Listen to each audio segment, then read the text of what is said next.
Welcome back to another episode of Hot Mess Espresso. We're doing a solo one today. I've talked about this on a couple of episodes that I've guested on, and I've always kind of try to figure out the right time to just kind of talk about some things that I've dealt with, my adult life and things like that. And I didn't really know how I was going to do it, and I didn't really know when I was going to do it, like I think I just said. And, it's just something that I just feel like I just want to get the story out there, so that when I meet people and things like that, it's not this big giant story. It's just out there. It is what it is. I've been through a lot. I've dealt with a lot. And with all of this, I'm continuing to deal with a lot, but I just want to kind of get it all out there and just let it rest, I guess. I don't even know.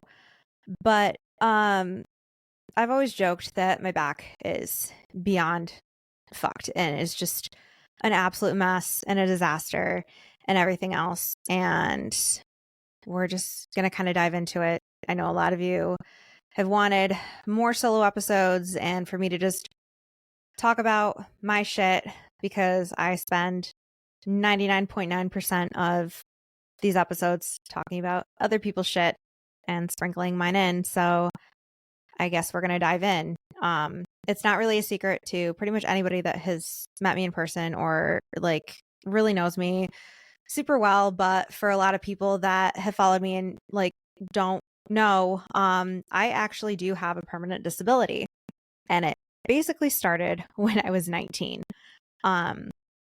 Again, back is fucked. We're going to go into it. So chapter 1, I guess, I kind of double checked details with my mom because obviously I don't really remember. But I guess I started running a little weird when I was 3 or 2 or whatever. I don't know. The age kind of randomly changes depending. But this is just kind of a little bit of a precursor. Everything kind of shit hit the fan when I was 19. But I was running really weird. She took me into the doctor. Kind of brushed it off, I think it was 4 or 5 when they finally did an x-ray and found the first part of everything, which was the scoliosis, which ironically enough is the least of my back concerns at this point. So, and then they decided to do a CT, and the CT was really weird. So then they did the MRI. And when they did the MRI, I think it was 5. That's when they found what is kind of become the bane of my existence, which is a dermoid cyst in my nerve root. And your nerve root's in your L4, L5-ish. And if any of you have watched Dr. Pimple Popper, you know what a dermoid cyst is. It's just this thing of hair and skin that's usually on somebody's forehead or in a weird place that it shouldn't be. And mine is in my spinal cord. So it's they couldn't really do much about it. And then they found a tethered spinal cord, which you would think at this point I would know exactly what it is, but when you get a bunch of medical jargon thrown at you, you just kind of I don't know, and just you just accept it for what it is. But I think it has to do with your spinal cord landing and being stretched a little too far. And that can cause some issues because obviously it's not supposed to be stretched permanently. So they went in when I was 6 and did the first surgery, and I bounced back really well. They had told my parents and they had told me up and down, once her growth plate is, finalized and complete, and unless she becomes symptomatic, you guys are in the clear. So I hit 14, my growth plate finished. It finished in record time because I'm 5 foot tall. I didn't have that far to go. Scoliosis kind of chills out at a solid 55 degrees. And for most people, that means surgery. And I'll get into why I haven't gotten surgery for it in a minute. But fast forward to 19, it was college spring break. So it was mid-March.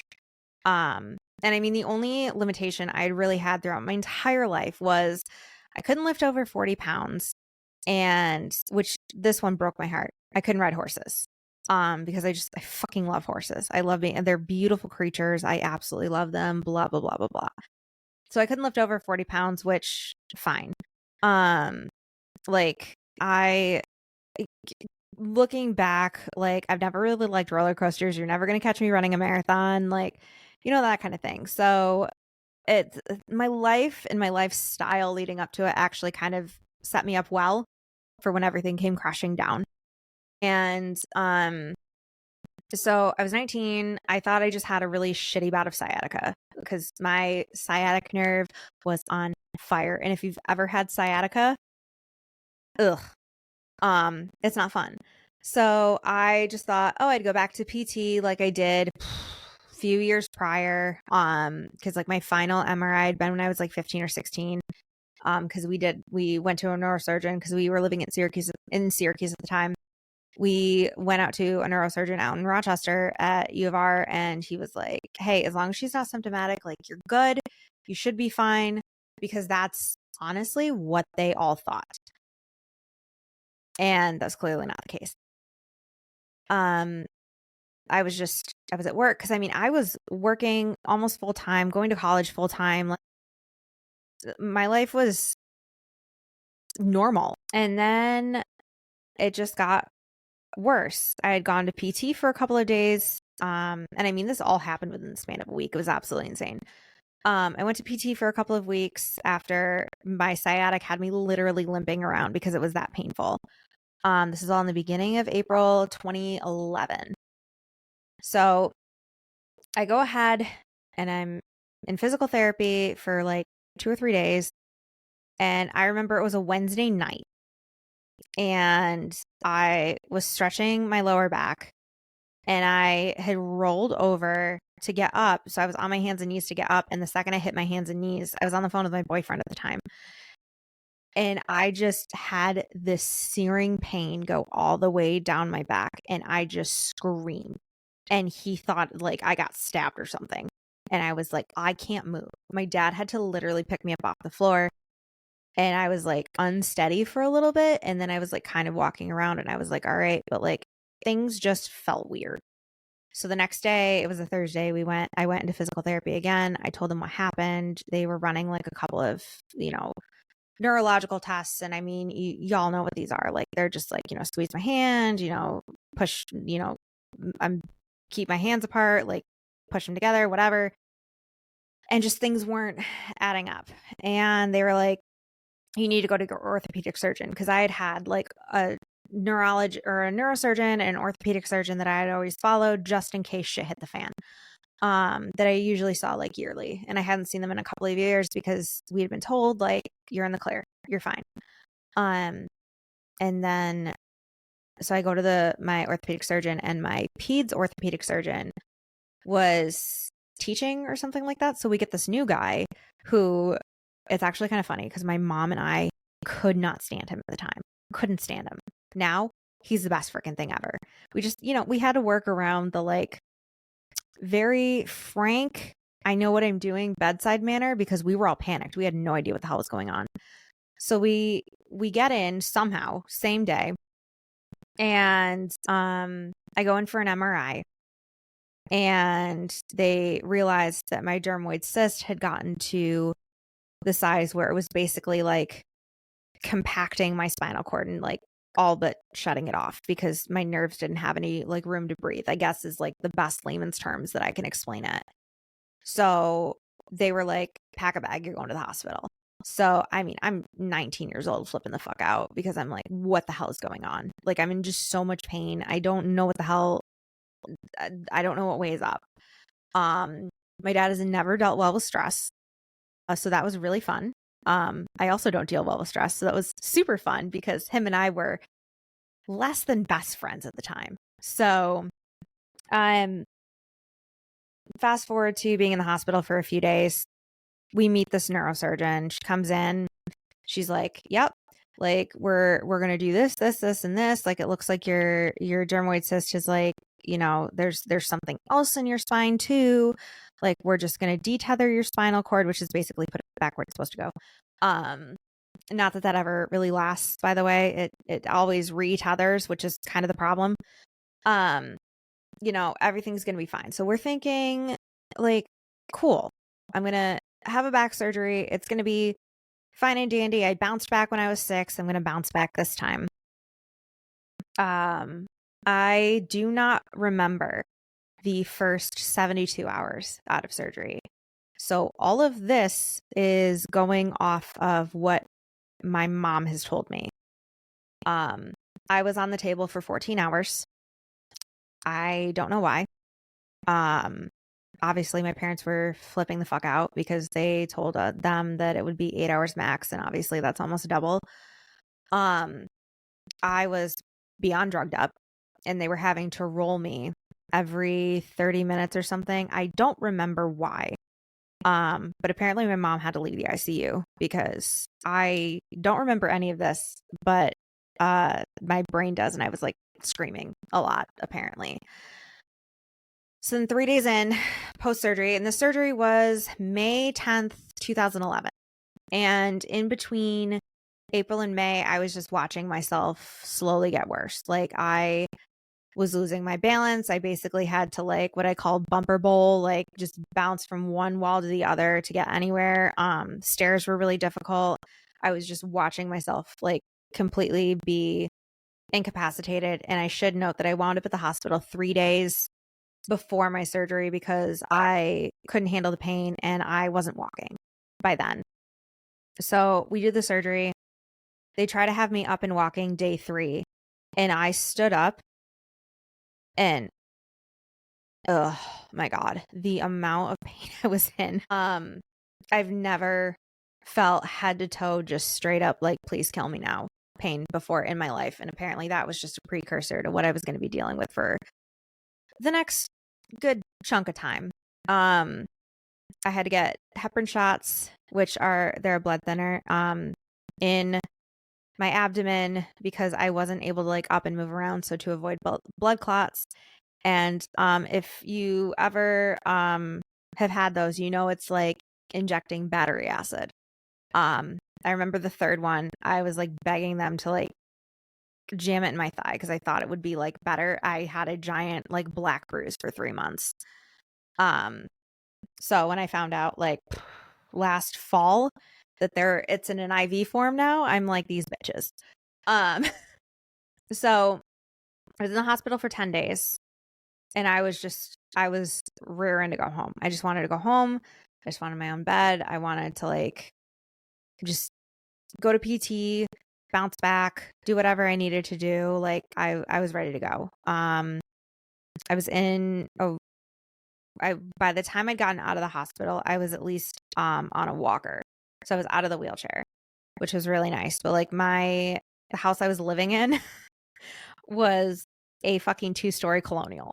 So navigating that was not the easiest. Fast forward to sometime at the end of July. And if you're from the Syracuse area, you know what I'm talking about. It was K-Rockathon Day in 2011. And I could have looked up the dates, but we're not gonna. And this is valid for a reason. I don't know really what happened, but I woke up in a lot of pain and the pain just kept getting worse. And I don't know if you've ever experienced nerve pain. It feels like that part of your body is on fire, except for it was my entire body and it had induced a migraine. And I mean, I don't think there was a single part of my body that was not in pain. And I remember begging my dad. I was like, I can't move. I can't breathe. I was sobbing. I was like, I need to go to the ER. I need to go to the emergency room. And I finally convinced him to go. And of course I went on K-Rockathon Day. And if you know anything about K-Rockathon, you know that the ER is full of very drunk, very high, very underage detox cases. So I was in there for hours in agonizing pain, listening to a bunch of 20-year-olds throw up everywhere. It was lovely. So I was in the ER and I thought like, we'll just get the pain management and we'll go home. I actually wound up in inpatient like physical rehabilitation for 3 weeks because I also lost all of my progress within that day that I had gained. And that unfortunately kind of became a theme. It was, I would get out of the PT rehab, I was getting better, and then something would happen where I'd wake up and I was a lot weaker than I was. And it kept kind of doing that. Fast forward to December or October, actually. We got a call, and 2011 is the worst year, one of the worst years of my life. Because all of this happened. And then on top of that, we got a call from 2 people that we don't really hear from. And we knew it was bad, and we called them back, and my godfather had passed away from what we think was a prescription drug overdose. It was actually methadone, I believe. And because he was trying to get off of it. And the last time I had seen him was he had actually come up in May after the surgery, and he had gotten me this like gorgeous purple orchid, and that's kind of why they're my favorite flower at this point. And I just remember the last things he said to me, and he had gone through 3 spinal surgeries himself, and had gone through hell. And this was back when they were just throwing pain pills at you and hoping for the best. So he developed an addiction, unfortunately, that he was back and forth on. And he finally had gotten off of everything and was on methadone in order to get off of it. And then it was too much for his body to handle. It was absolutely horrible. So he passed away October 8th. But the last thing he had said to me when I was in the hospital in May was he had asked me if they were giving me pain pills. And I think I had said like, yeah, or I don't think so. Like, I think we're good to go. I think we're just going to be on like a couple medications, but not for anything long. And he was like, good, because I lost 15 years of my life on these medications, and I'll be damned if you lose 15 on yours. I'll love you. I'll see you later. And that was the last thing he ever said to me. And June, July, August, September, 5 months later, he was gone. He had checked in with my mom to see how I was doing pretty regularly. But he had passed. And that was rough for a lot of reasons, and things kind of come full circle, which I'll get to. And then right after that, my grandfather was going through some shit. He was like just having a lot of lung issues and was on an oxygen tank. The last time I was able to hug him was 2 days before Thanksgiving, 2011, because when he had gone to the hospital, like right after, like he was able to come home for Thanksgiving, and then right after, he just got so much worse. Turns out he had a very rare form of lung cancer that had been a spot on his lung in June, and by December he was intubated. And I mean, that man was the strongest man I knew. I really thought even being intubated for 6 days, like he was gonna get out of it. And he unfortunately did not. But when he did pass in December, it was right before things really went to shit with me. So there's like a small part of me that's grateful that he wasn't there to see that. He was just my biggest cheerleader. I don't know if he would be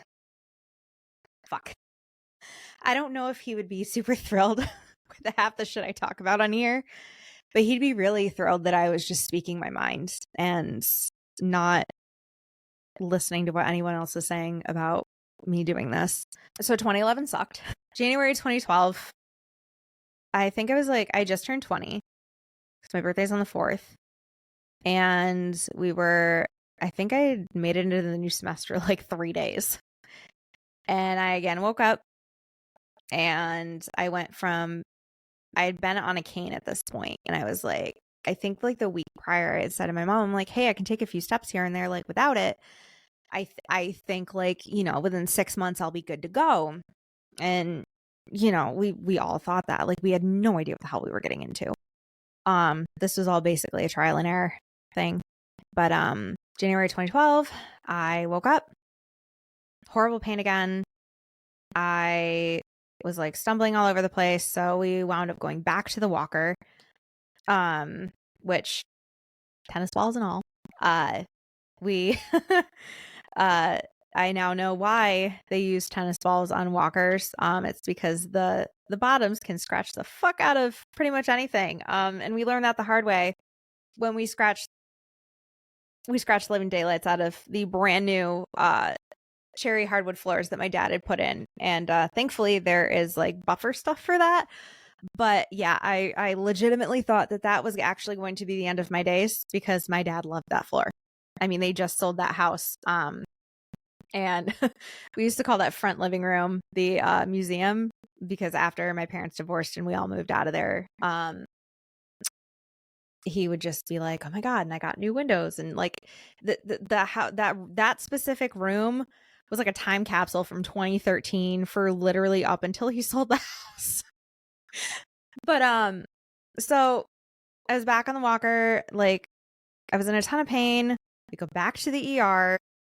I'd been to the ER a few times before then with like just the back and forth with pain, losing my progress, pain, losing my progress, gaining my progress, losing it. It was just like, it was a roller coaster and it was honestly the worst. And then couple into very important figures in my life that year was just an absolute shit show. And I hope to literally never repeat something like that again. Please and thank you, universe. So I wind up back in the ER.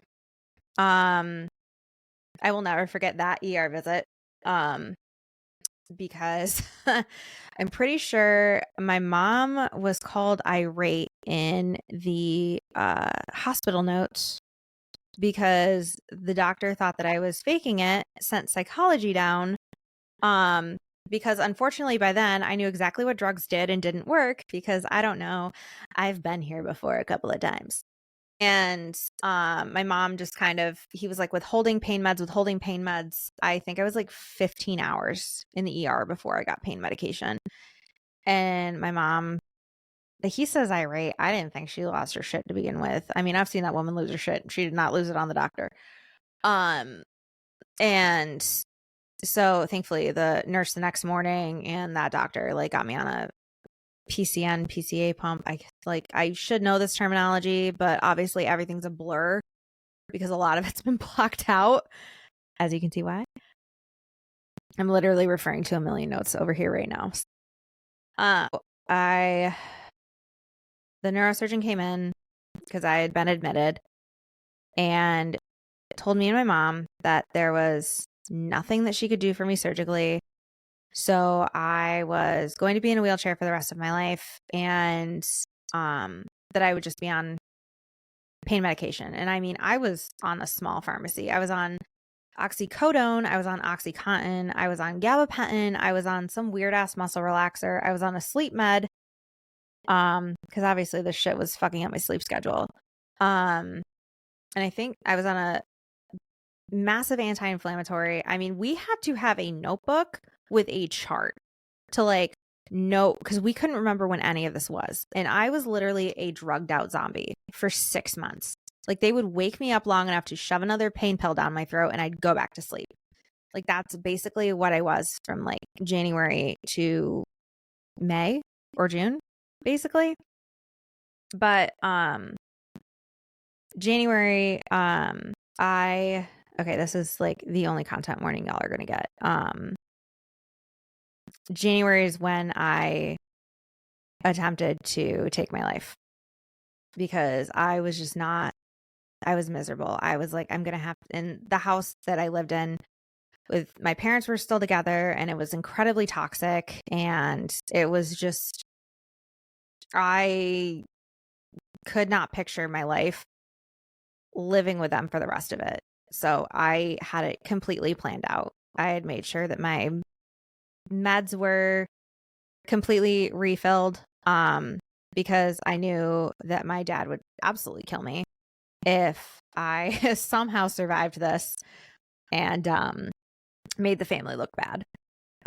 Because back then it was very much about status and how we all looked. So my mental health was always swept under the rug growing up. When I was like cutting myself, my mom literally said if she saw another one that they would send me off to the local psych ward and they wouldn't let me out until I was 18.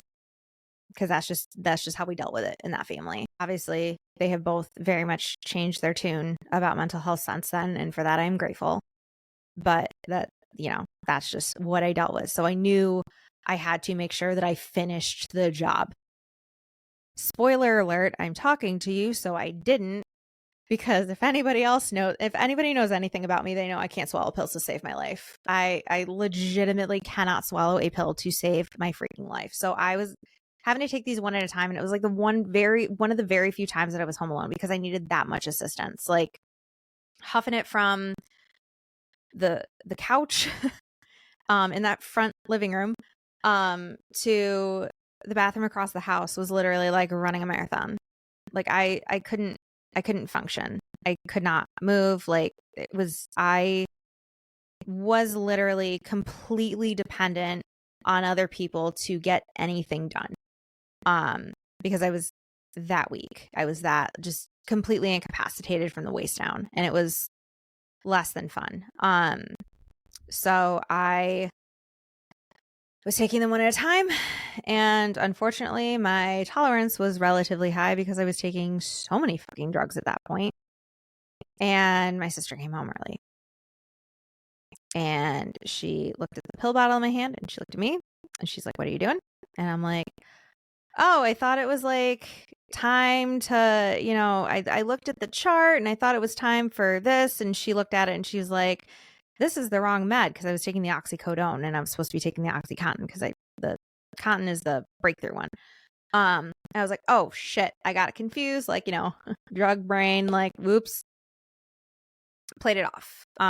She didn't know until probably about a year and a half ago that her coming home early is the only reason I'm alive. And for that, I'm grateful because I wouldn't be where I am now. I promised myself I wasn't going to get emotional with all of this. Okay. So I was in physical therapy like 5 days a week. Just to, according to my physical therapist, keep some semblance of being able to walk. I mean, I was taking like 10 steps a day at most, but it was something because if I completely even lost the like mobility motion, I was fucked. So I was in that 5 days a week. I think it was 3 days land, 2 days water, 2 days land, 3 days. I can't remember. So I was also in water physical therapy. And at this point, I think it was like March-ish that I was getting like these nerve shocks. Like it would just start at the base of my spine, like shoot upward. And it was just really weird. And I just happened to tell my water therapist about this.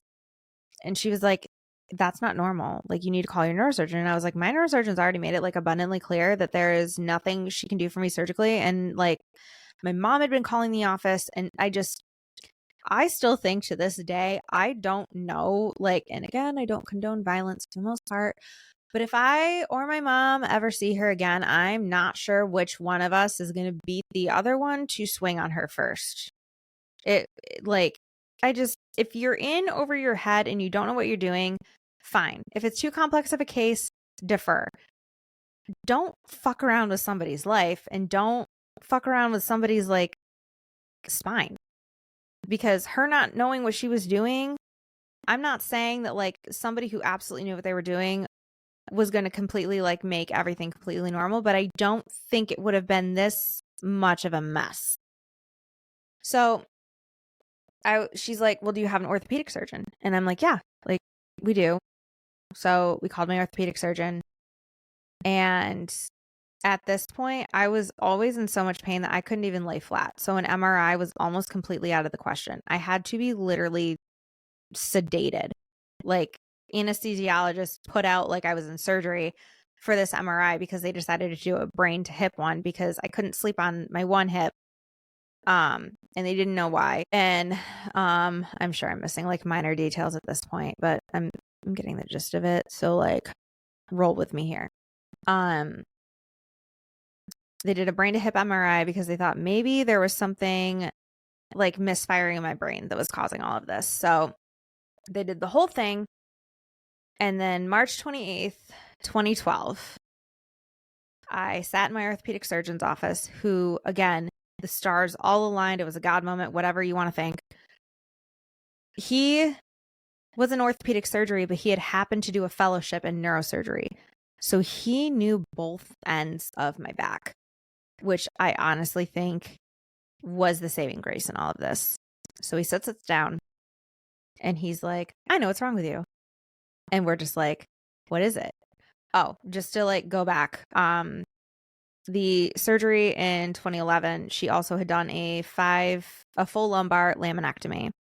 And what a laminectomy is when you feel the like pointy parts of your spine, you can actually remove those. And like, so if it's like, you know, the pointy part, they can take this is like your whole vertebrae and then your spinal cord's in here somewhere. But so they take the top part off and like your muscles and stuff still like protect your spinal cord. There's like stuff there to protect it because I was a little worried about that. And he was like, unless somebody jams a knife in the exact direct spot. And I'm like, I don't think you understand my luck here, but okay. So all 5 of my lumbar are gone.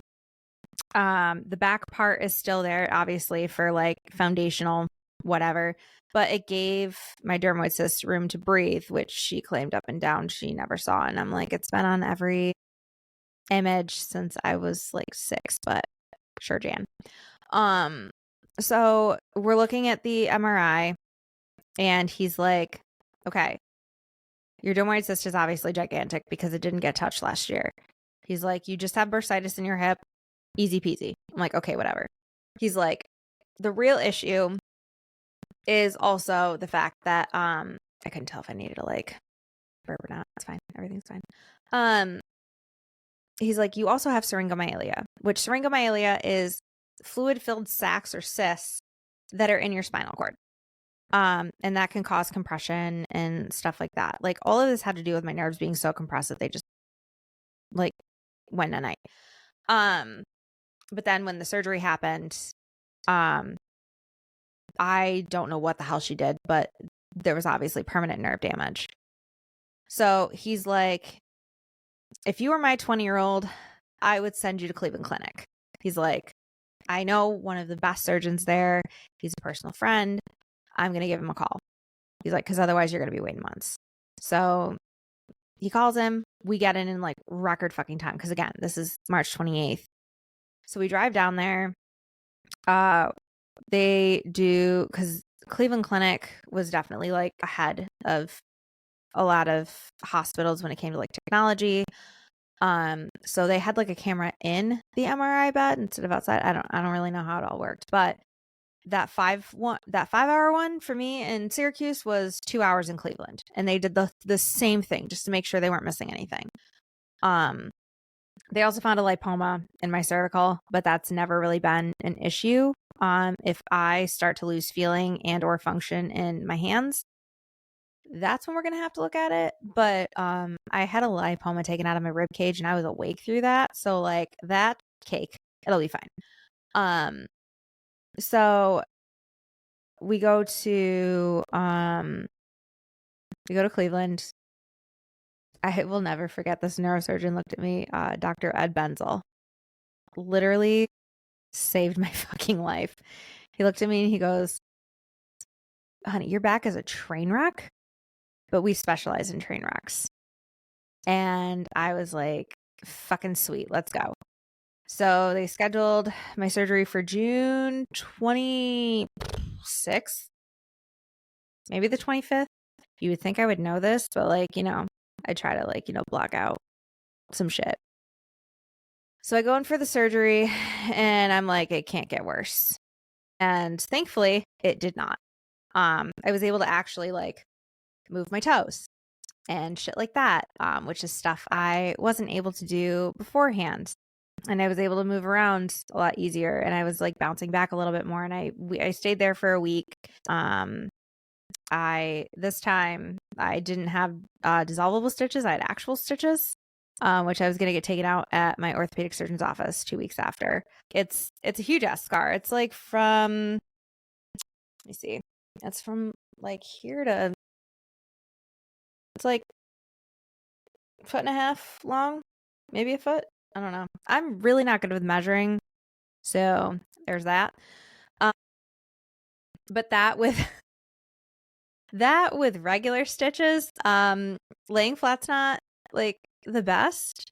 Laying anywhere is not the best because you can definitely feel your skin pulling on the stitches. 0 stars, but it was much better than how I was dealing with the last surgery, so I'll take it. So I did a week there. I did a week in the inpatient physical therapy rehab again. Honestly, the only like super traumatic thing that happened at Cleveland was the one time that they just could not get an IV, and it took 2 hours and 9 sticks, and I basically hum Twinkle Twinkle Little Star every time I have to get a fucking IV because, you know, chronic illness and chronic pain. So that kind of like happens a decent amount. So I don't know how the hell I stayed calm. I'm pretty sure I dissociated or whatever through all of this. But I remember at the end of my week-long stay at the inpatient physical rehab, I was like, I want to get off the pain pills. And they were like, well, you know, you might still need them. I'm like, well, if I need them, I'll like say something. I'm like, but I just lost my godfather to shit like this. And this is now my 3rd spinal surgery. He also had 3 back surgeries. Like, I don't like the similarities. Like, I need to get off this shit. And I literally remember looking at one of the doctors and I was like, either you can tell me how, or I'm going to Google it. Because I didn't want to be on this shit anymore. And fun fact, even if you've only been on like a small dose of oxy and you've only been on it for 6 months, I learned the hard way that your body can still be addicted to it, because I had been prescribed some for like a minor procedure that I had a year ago or so, a couple years ago. I was still married, so it was definitely a couple years ago. And I took one. And thankfully my sister and I had always like had a thing where I was like, I don't want this shit in my house because I don't trust myself. So she'd literally handed me one pill to take, taken another oxy and hid it in my house somewhere. Told Will, who then described the location to me because he didn't understand what she meant. And I was like, well, I'm glad I don't have like an actual issue with this because to fail. And then she like just kept the rest of her house because she's like, I'll drive the half hour to, you know, give it to you. Like, because I was like, maybe I'm okay. Maybe I don't need to like have them. And she was like, let's just see how you do. I immediately got that rush of serotonin and I was like, oh, I can't ever take this shit again. I can't. Like, I would get that rush of serotonin every damn time. And I'm just like, well, shit. So like, I just know it's never going to be able to be a thing for me. Which thankfully I'm surrounded by people that are very supportive of me not taking any, or if I have to, it's like incredibly like hard to access for me so that I don't, you know, roll down whatever. But going back to that point in time, oxy withdrawals are fucking terrible. I had the shakes for months. I had a migraine for like a month. I didn't sleep for 72 hours. I was just throwing up all the fucking time. All the fucking time. I looked at my mom and I was like, I finally get it. I get it why he couldn't get off of these things, or like he had such a difficult time getting off of them, because this is actually worse than being on them. And that is the one like core memory I have, is trying to get off of those fucking pills. It was horrible. I never want to do that again. So I was able to get off of them. And then I had to get off the gabapentin and the muscle relaxer. And I think it took me like 4 months to get off of everything fully because I couldn't get off of everything at once, and I couldn't cold turkey anything because that would have been bad. Started off in a wheelchair very quickly. I was on a walker, then I was on crutches again. I was on crutches for a while, probably close to a year. So I think it was the summer that I was 21 that I kind of graduated. So this was summer of 2013, I want to say. It had to have been 2013. Like early summer, like springish is when I like graduated from crutches to a cane. And we've been sitting there ever since. And for all the frequently asked questions, no, I will not bedazzle the thing. No, I haven't hit anybody with it. Everybody asked me that. Everybody asked me that. And I will credit my restaurant career, my very short restaurant career at 18, for why I can handle so much with one hand because that set me up for this. So like, life skills, it's fine. But it's been a journey.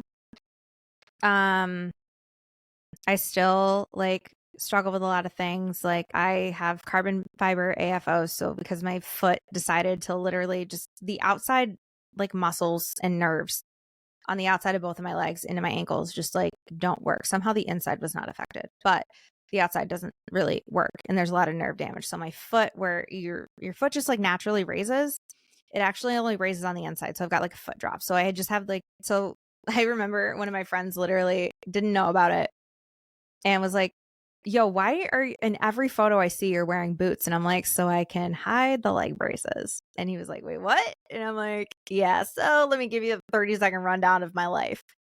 So I have those. I could just like not wear knee high boots, but at the same time, like I get enough questions as it is. I have random strangers running up to me being like, what happened to your leg? And I'm like, oh my God, are you fucking kidding me? I've been a dick before and been like, bear attack, shark attack. Like I fell off a cliff, like, hiking or just something like crazy. Not just, I was born with bad genetics and it just went to shit one day, but also go away, Linda. Like I'm just trying to grocery shop. Can you leave me alone, please? Like, are you kidding? I think I'm in pain every day. I don't know, because you kind of get used to it. Like my 0 is probably a normal person's like 3 or 4. And I just do my best to manage it. I go to a chiropractor. Sometimes I'll remember to get a massage. I've been in and out of the ER for pain episodes for years. I mean, all of this hit 14 years ago. So I've been just dealing with this ever since then. But really, really dealing with it for the last like 13 years. It'll be 13 years next month, actually. So, I still travel. I still live as full of a life as I can. And again, like roller coasters were never my thing, and you were never going to catch me running a marathon. So, you're not going to catch me running now. It's just not really my thing. It's also why I tell people at metal shows I stay the hell away from the pit, because like my balance is still kind of shitty, but it's not the worst. I mean, I've lived as much of an independent life as I can. Like obviously I still need assistance with like a lot of heavy lifting, a lot of bulky shit, stuff like that.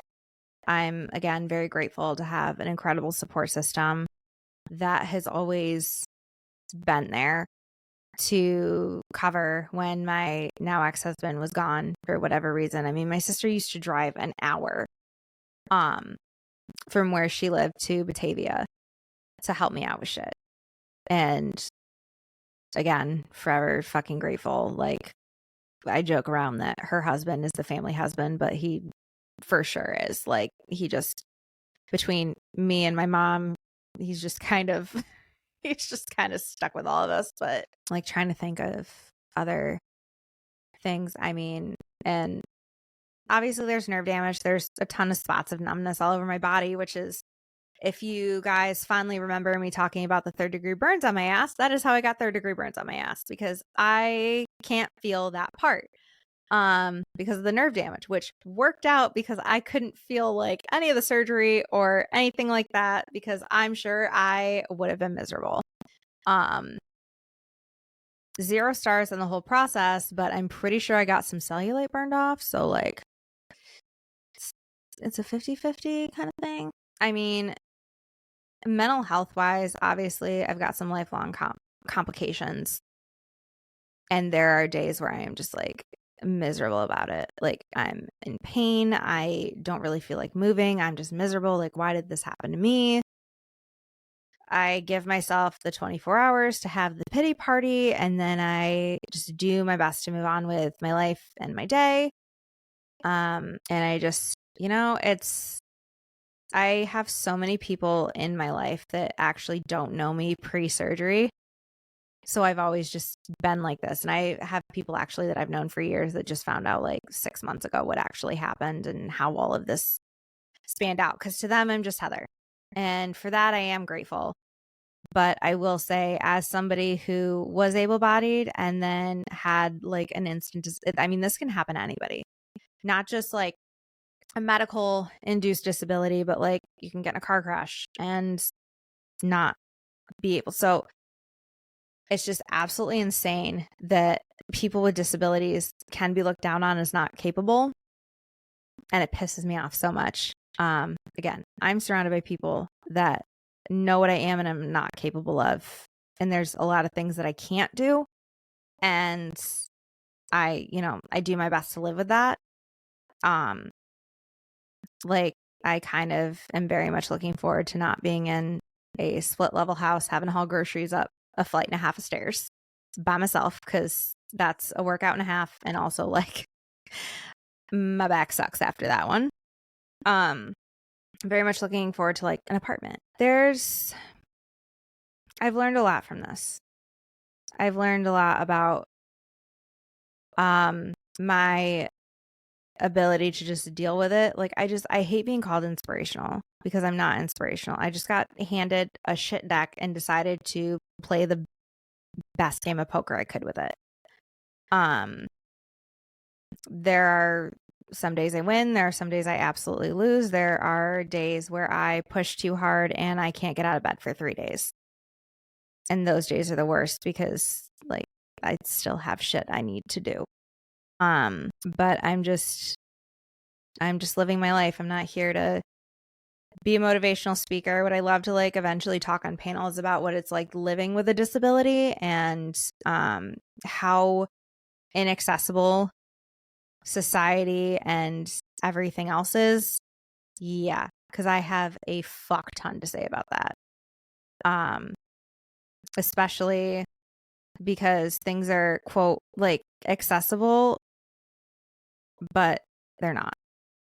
Especially being a cane user and not a wheelchair user, things are actually a little more difficult because I'm in that weird like in between kind of thing.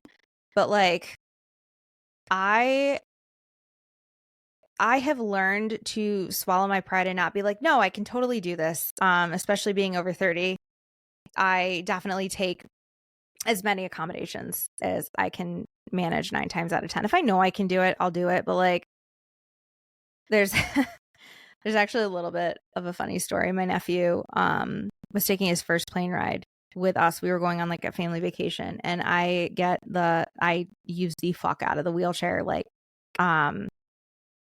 accommodations at airports, because I'm not huffing my ass all over the place like that. So his first experience was sitting on my lap on the wheelchair, going to like our gates and stuff. And they went on another vacation without me, because I think they were skiing, and my ass is not skiing. I didn't even like skiing when I had to ski. I literally only skied in gym because I asked my gym teacher if I would pass gym if I didn't go skiing, and she said no. So hiking in the outdoors has never really been my thing. I like to look at the outdoors. I just don't like to hike to get to it. So he was literally like, well, where's my wheelchair? And we were like, no, buddy, that's only for for EE, and he was like, "Okay, my legs are tired." And it was just, it was they were telling me this story, and I was dying because I'm like, this kid is spoiled. I love it.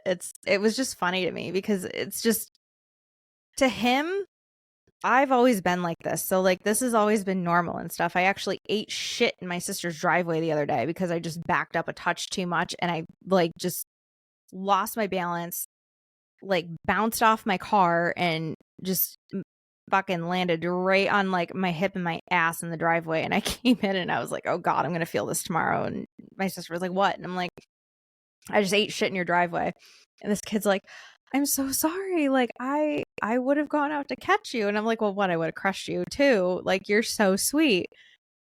And, you know, he's always been like so helpful and stuff like that. But I feel like we need to normalize some shit with disabilities. We're not circus freaks. We're not, you know, something to be stared at.